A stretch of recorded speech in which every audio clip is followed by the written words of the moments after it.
Ascent Audio, a division of Recorded Books, presents Microwins. Go small, build momentum, and tackle the goals that actually matter in life. By Daron K. Roberts. Narrated by Terrence Kidd. A story. Two couples bought property not too far from each other.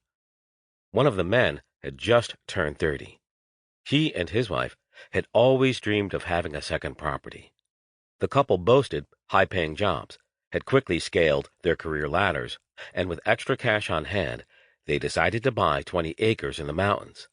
With a newborn on the way, they thought it would be nice to have a place where they could retreat to and get away from the bustle of the big city. The second man was more than twice the age of the younger man. He and his wife had always dreamed of a place to build their final home. Although they didn't live too far from the mountains, they rarely took the time to enjoy them. Sure, they took a hike here and there, but they spent most of their time at home on their small parcel of land. Having meticulously saved their money for decades, they were finally ready to enjoy the serenity of the mountains they could see out of their window. So they purchased a plot of 20 acres that bordered the younger couple's property. On one particular day, the two men encountered each other on the gravel road that led to their new purchases.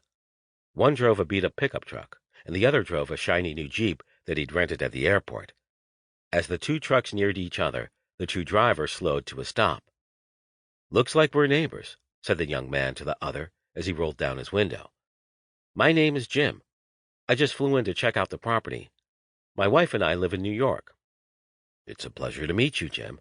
I'm Franklin, but everybody around here calls me Frank. My wife and I live not too far from here, just about 30 minutes to the east." "It's good to meet you as well, neighbor. I'm curious. What are your plans for the place?" "Well," said Frank, "my wife has had her eyes on this place since we were newlyweds, and we finally saved enough to get it. When I was young, like you, I promised her I'd build a cabin for the two of us up here. Gosh, that seems like ages ago. Now it's time for me to deliver on the promise." "Well, I know she'll appreciate that. I hope this doesn't come off the wrong way, but you got anybody to help you?" Frank looked over his glasses. "Do I look like the kind of man who needs help?" Jim's eyes widened. "I didn't mean it that way. I just meant that it seems like you have a lot of work and could use some help." The old man chuckled.